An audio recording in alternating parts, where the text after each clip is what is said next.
Hello, this video is for you or anyone you know, a loved one, a friend, anyone who is getting despondent, depressed, or feeling nervous about their mental health, whether they have a diagnosis or not. Because what I'm about to tell you was a game changer for me. So I was late diagnosed as an adult, ADHD, autism, and I already knew I had PTSD, but not knowing the other two contributed to the end of my 25-year marriage, which I loved dearly.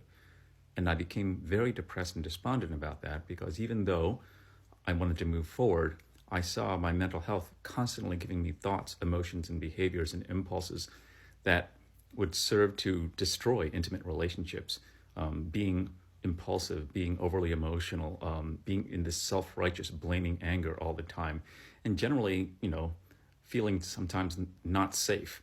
And because I had spent 30 years in the behavioral health, mental health field, done everything there is to do, meditation, psych meds, retreats, supplements, diet, exercise, sleep, spirituality, support groups, psychiatry, therapy, everything, I became very, very depressed at the age of 50.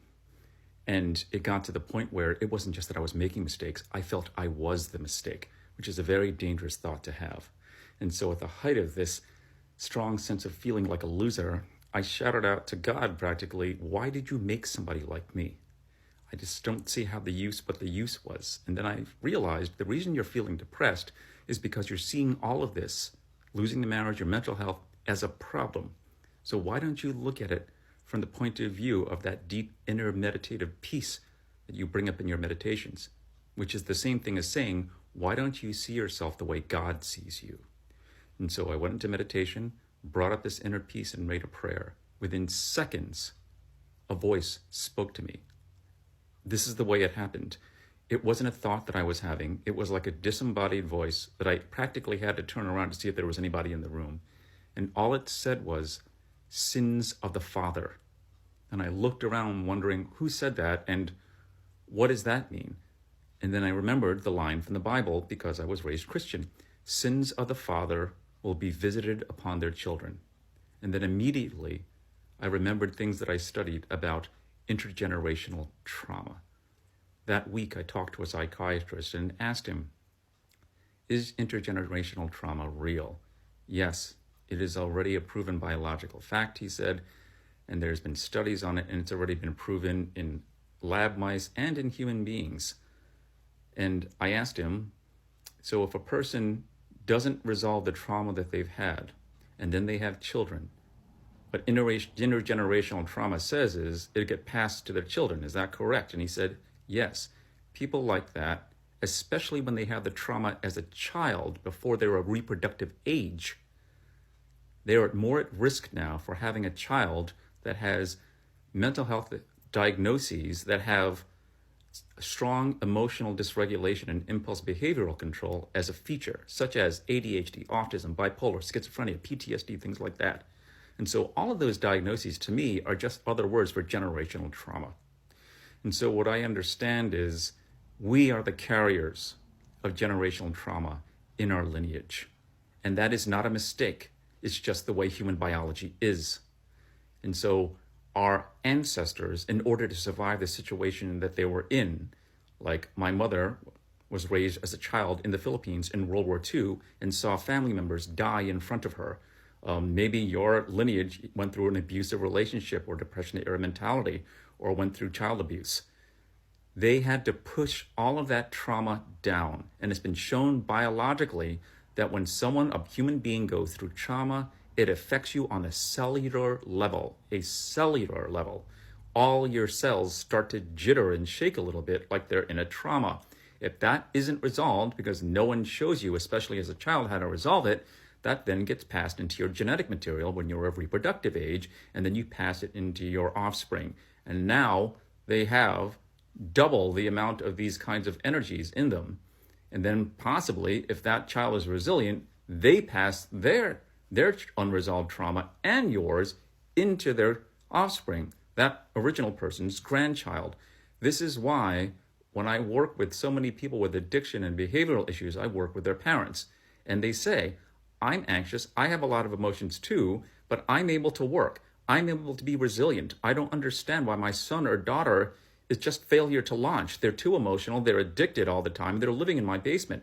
They're just way too emotional, impulsive, and sometimes we even have to call the cops here. Yes, it's because we are the carriers of generational trauma, and the biological system for human beings is it purges itself out every few generations in one or two human beings in that lineage. We are the purge. And so when I saw that, I realized the way I looked at it was like this. The universe or God has given us a sacred mission, a sacred task to resolve the generational trauma of our lineage. And how do we do that? Basically, the way trauma is a feeling like any other. It has to be resolved by going through and completing the feeling cycle involved. And that's what a lot of trauma treatment involves. In a safe, loving, nurturing environment, they have that individual complete the trauma cycle. And that's what we're doing when we're being an emotional mess, when we're being a bundle of nerves and addicted and having behavioral problems. We're feeling all of this stuff, and we are doing our job. That's what God gave us the mission to do, our purpose. And so when parents complain to me, I do ask them, do you think everyone on this earth was meant to pay taxes? Or do people here have other purposes in God's cosmic universe? Even though they say yes, it's hard for them to accept, including me. And so I was honestly so depressed about this, I didn't even see what was the use of going on until God saved me by saying "Sins the Father" right into my ear. And this changed everything about how I saw myself and how I work with other people.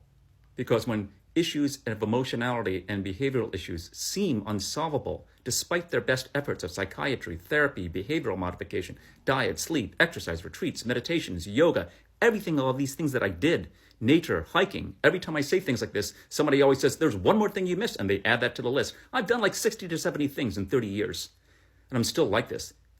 And honestly, all that God was saying was, you were never broken. You're doing a sacred task of purging the generational trauma in your lineage. Your ancestors, when they went through that trauma, couldn't resolve that energy. And so now their energy lives in you. And so when you resolve this, you free them in a way. And so my psychiatrist said, because of the 12 to 15 years of work you did on yourself, when you had your daughter, yes, she has your edgy emotional nervous system, but she doesn't have that generational trauma. You cannot overstate what you did there. You changed your bloodline forever with the work that you did, and now your grandchild may have none of that. So people like us, we're specially chosen in a way, with a sacred special mission to resolve the generational trauma in our lineage. And you may find even that because we're so backed up, full of all this energy, we have energetic gifts. A lot of us are empaths. We feel the feelings of other people. We can see auras. We're Reiki professionals. Society doesn't really have a place for us. But in God's cosmic world, we have a special mission and a special task, and we are fulfilling it just by living our lives. Thank you.